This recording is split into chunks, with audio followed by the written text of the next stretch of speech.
When Hannah told me she'd be heading to Florida for a week-long family trip, I didn't think much of it. Her family made that journey every summer. Sun, sand, and too much barbecue. I even helped her pack. She kissed me at the airport, promised to call each night, and flashed that soft, convincing smile that once made me believe in us. But there was something off in her eyes, something her warmth couldn't hide. I told myself it was stress. I should have trusted that quiet alarm in my gut. The first couple of days went by normally. She sent pictures, beach sunsets, her mom grilling, her nephew half buried in sand.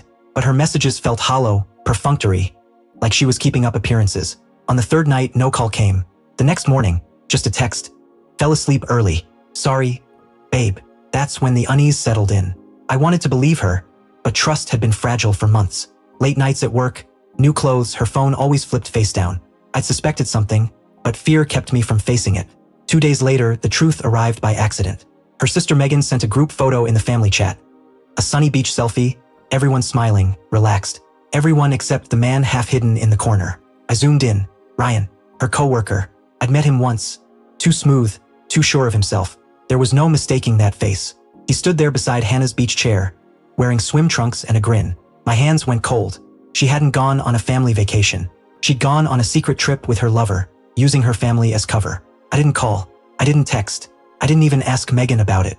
I just sat there, staring at the photo, feeling the structure of our marriage quietly collapse around me. For years, I'd built stability, loyalty, a home. In return, she'd built a lie. I thought about every late meeting, every work dinner, every weekend she claimed she needed space. It all fit. She hadn't suddenly stopped loving me. She'd been slowly editing me out of her life. That night, I poured a drink and opened my laptop. What I felt wasn't rage. It was precision. I began cutting ties, canceled joint accounts, bank cards, utilities, every shared thread. The next morning, I called my lawyer. File it, I said. Irreconcilable differences. Before leaving, I placed the house keys on the counter with a short note. Don't bother explaining. I already know. Then I packed my bags and drove away.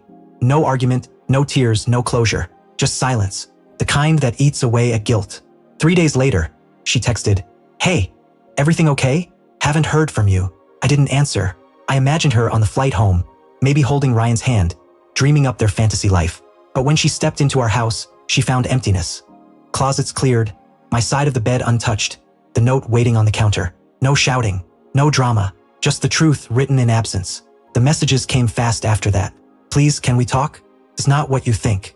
Then, "Who told you?" That one text said everything. I blocked her number, then her social media. She called my mother, my friends, even my boss, pretending to be heartbroken. But I was already gone. I didn't want vengeance. I wanted peace, and peace meant disappearing from the ruins she'd made. A week later, Megan called.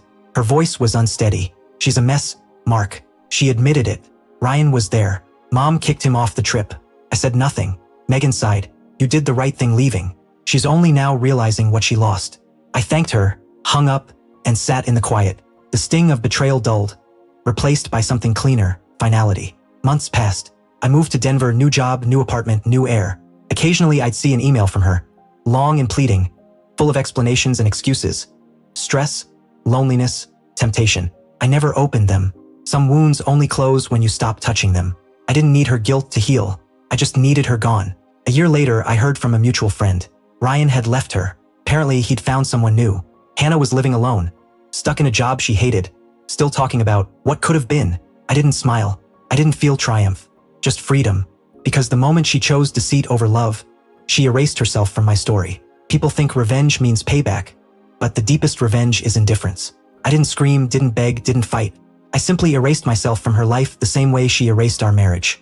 And when she came back from that family vacation, expecting her old life waiting for her, all she found was an empty house and the echo of her own betrayal staring back at her. And that was enough.